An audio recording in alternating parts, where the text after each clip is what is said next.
Rencana Tetua Langma. Tin Yu kali ini ingin mengakhiri pertarungannya. Dari dalam tubuhnya merembes keluar aura yang sangat kuat dan pekat. Aura itu adalah aura ranah tingkat pembentukan tubuh surgawi. Kedua belas runai terpecah dan memusnahkan pasir es yang menuju ke arah Tin Yu.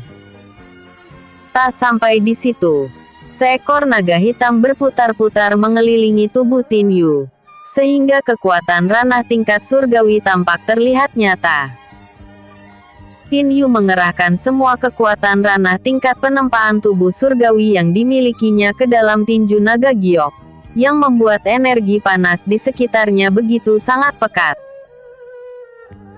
Di podium utama, Ketua Agung dan Tetua Yunleng begitu sangat gelisah saat melihat ketiga inti api yang dikeluarkan Tin Yu bergabung dengan seekor naga hitam yang membuat kekuatan surgawi keluar dari dalam tinju di tangan kanan Tin Yu. Saudara Yunleng, kita harus menghentikan pertarungan ini. Jika tidak nyawa Aksasin akan melayang. Sergah Ketua Agung. Tetua Yunleng menganggukkan kepalanya, menyetujui keinginan Ketua Agung. Tak lama kemudian Ketua Agung melanjutkan perkataannya. Kalian semua, tahan Aksasin agar tak menyerang Tin Yu saat aku dan Tetua Yunleng menghentikannya. Tambahnya lagi. Tetua Yunleng dan Ketua Agung segera menahan Tin Yu dengan menyatukan kekuatan, hingga Tin Yu menghantamkan tinjunya ke tanah yang berada di dekat Ketua Agung dan Tetua Yunleng. Efek tinju naga giok membuat Tetua Yunleng dan Ketua Agung harus terpental ke samping, akibat gelombang energi yang sangat dahsyat menerpanya. Sementara itu, beberapa petinggi sekte yang mencoba menahan Aksasin dalam menyerang Tin Yu, disabotase dengan licik oleh Tetua Langma, yang berakibat pada terlukanya Tetua King Ruo dan Tetua Chen Chen, sehingga membuat kelabang merah raksasa terus meluncur deras ke arah Tin Yu. Ketua Agung dan Tetua Yunleng tak bisa berbuat apa-apa melihat serangan Aksasin yang mengarah ke arah Tin Yu, karena mereka berdua sekarang ini tengah terluka dalam akibat daya ledak dari gelombang energi tinju naga giok yang dilepaskan Tin Yu. Tin Yu yang merasa dicurangi, segera melepaskan 12 jarum emas dari teknik jari matahari dengan sisa-sisa tenaga, yang membuat benturan terjadi antara kelabang merah dengan gabungan 12 jarum emas Tin Yu.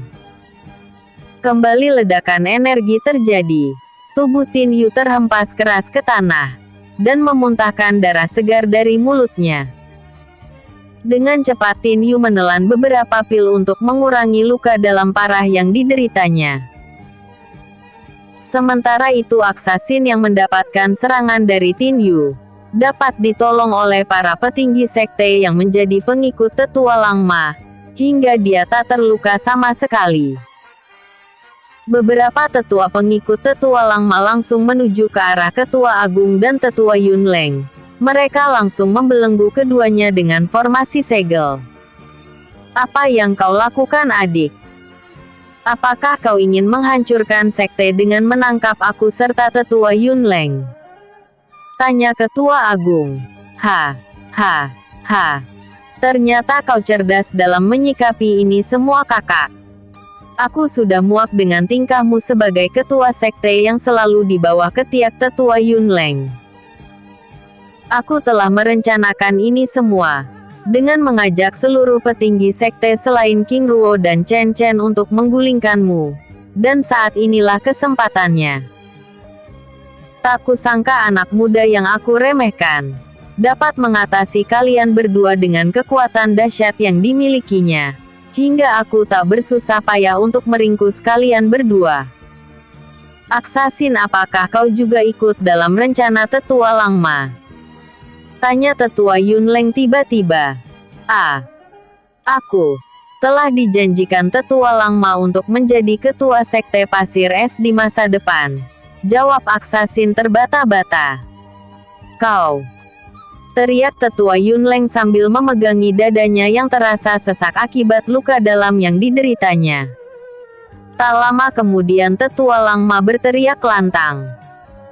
Mulai saat ini akulah yang menjadi ketua Sekte Pasir Es. Dan aku perintahkan kepada kalian semua untuk membunuh siapapun yang menentangku. Teriaknya. Mendengar teriakan Tetua Langma yang akan mengeksekusi mereka yang menentangnya, membuat Ketua Agung dan Tetua Yunleng hanya bisa memejamkan mata. Mereka tak menyangka jika Tetua Langma setega itu memberontak pada sekte yang telah dibesarkannya. Tetua Yunleng dan Ketua Agung mencoba menghancurkan formasi segel yang dibentuk oleh para petinggi sekte. Akan tetapi usaha mereka menjadi sia-sia, malah membuat luka dalam yang mereka derita semakin bertambah parah. Percuma kalian mencoba menghancurkan formasi segel itu, karena kalian tak akan sanggup melakukannya. Segel itu dirancang khusus untuk dapat menyerap energi para kultivator yang terkurung di dalamnya. Hingga dantian mereka tak bisa mengalirkan energi ke seluruh merindian tubuh.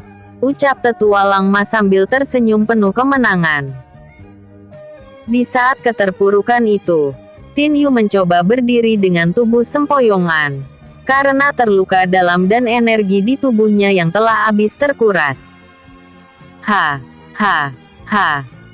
Tetua Langma, jika kau ingin kehancuranmu dan seluruh pengikutmu maka akan kukabulkan itu.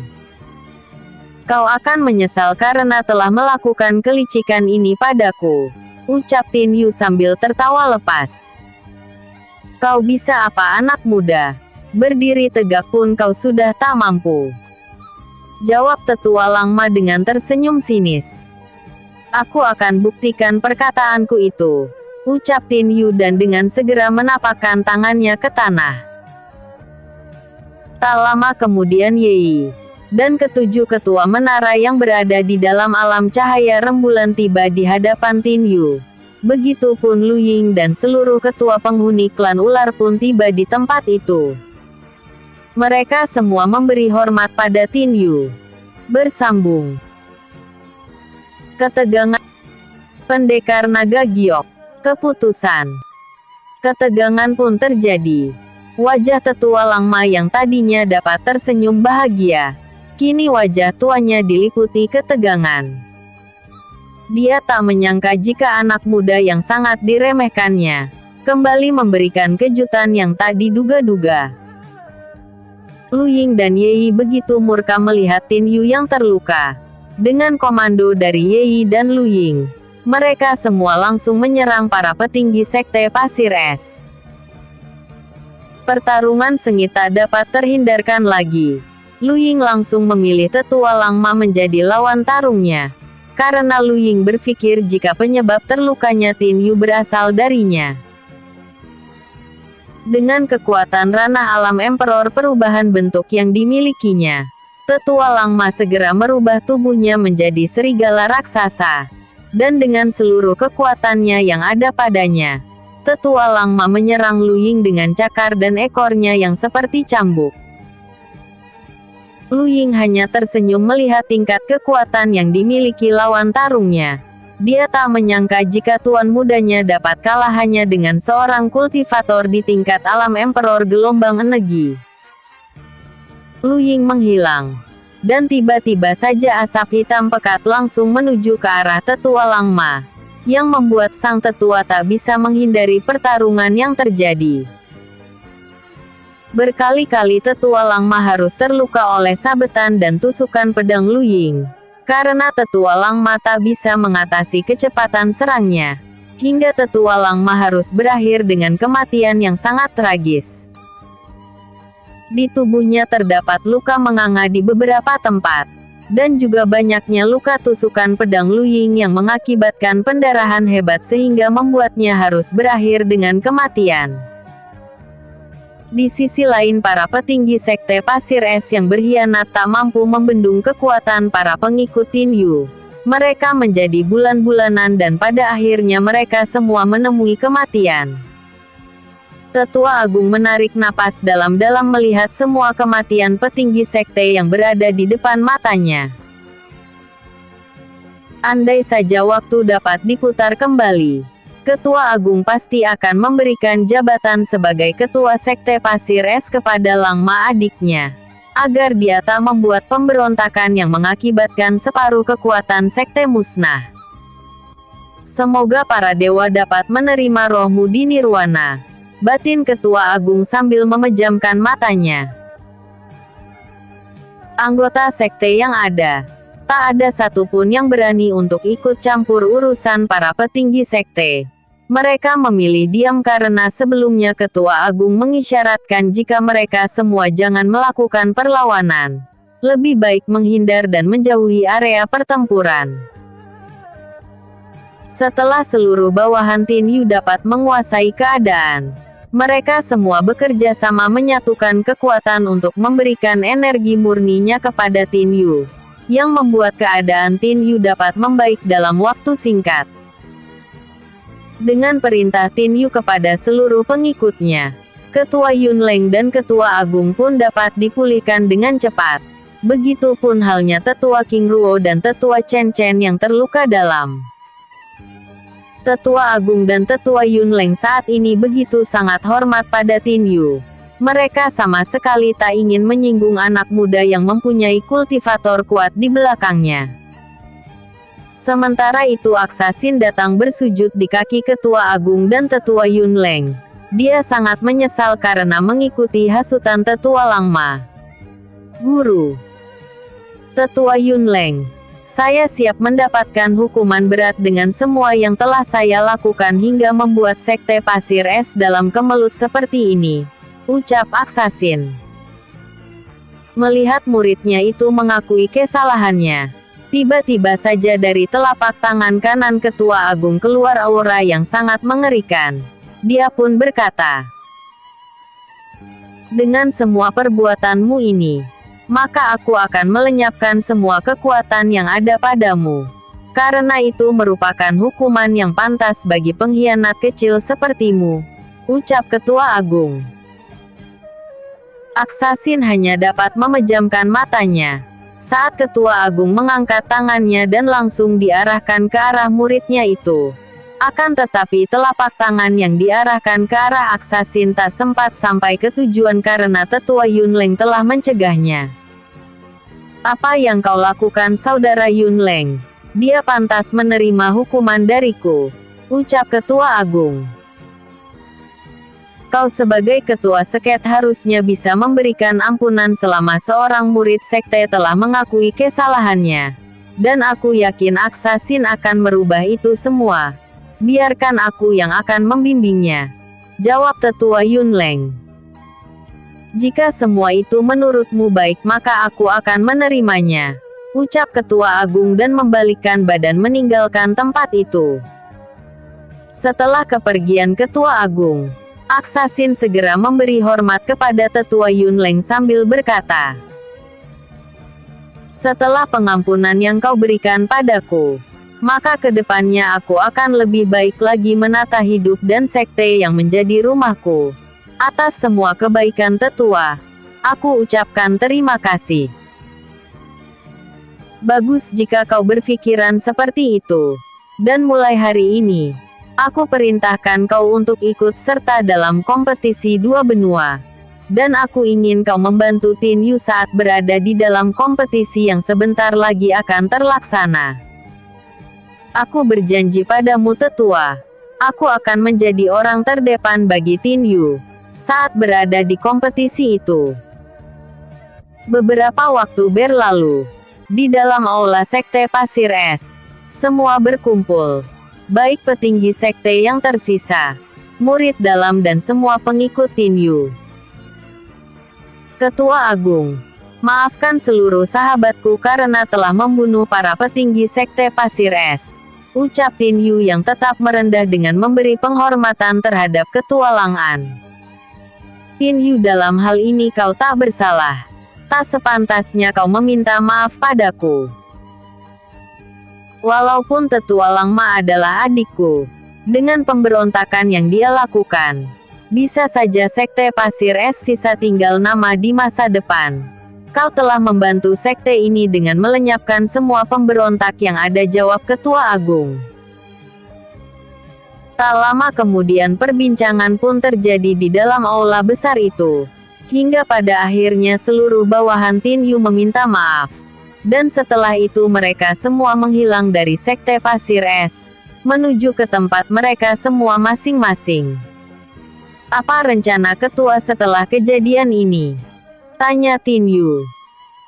Aku akan membenahi Sekte Pasir Es, dan menunjuk King Chu, Chen Li, Assassin serta Tin Yu yang akan mewakili murid terpilih dari Sekte Pasir Es di dalam kompetisi antar dua benua. Kita semua akan bergabung dengan bendera Kerajaan Bulu Surgawi. Akan tetapi kita tetap memakai seragam sekte kita sebagai tanda jati diri dalam melangkah ke Kerajaan Cahaya Nirwana. Aku akan menjadikanmu ketua tim bagi ketiga temanmu. Dan mereka semua akan mengikuti semua perintahmu. Jawab Ketua Agung. Setelah itu Tin Yu kembali bertanya. Pertanyaannya merupakan sebab dia ingin ikut dalam kompetisi dua benua. Ketua, Anda pasti mengetahui tentang alam Vioni bukan? Dapatkah Anda sedikit menjelaskan mengenai alam itu? Tanya Tin Yu. Alam Dewi Vioni dibuat oleh Dewi Zhao Qin dan Dewi Bilqis. Nama itu diambil dari nama belakang putri mereka berdua yaitu Vio dari nama belakang Dewi Bilvio, anak dari Putri Bilqis, dan Ni dari nama belakang Dewi Zhao Ni, anak dari Putri Zhao Qin, dan jika digabungkan menjadi Vioni yang merupakan alam Vioni yang kau tanyakan. Alam itu terbentang luas. Ada pegunungan. Ada danau, ada lautan, ada daerah bersalju, dan ada sungai berair jernih. Alam di sana pun sangat asri. Di sana juga banyak binatang roh berbagai tingkatan, yang membuat alam itu dijuluki sebagai Nirwana kedua. Jawab Ketua Agung. Tak lama kemudian Ketua Agung balik bertanya, mengapa kau tanyakan hal itu Tin Yu? Ketua Agung, aku ingin mendapatkan mutiara salju di sana. Jawab Tin Yu. Lebih baik kau urungkan untuk mendapatkan benda itu. Karena benda itu merupakan benda kesayangan Dewi Zhao Qin dan jika benda itu berada di tanganmu tanpa seizinnya, maka musibah besar pasti akan terjadi padamu. Ucap Ketua Agung. Tenanglah Ketua. Aku tak akan membuat malu sekte kita. Aku akan memakai cara lain untuk mendapatkannya nanti. Ucap Tin Yu. Bersambung. Episode sebelumnya. Rencana Tetua Langma. Episode berikutnya. Menuju Kerajaan Cahaya Nirwana.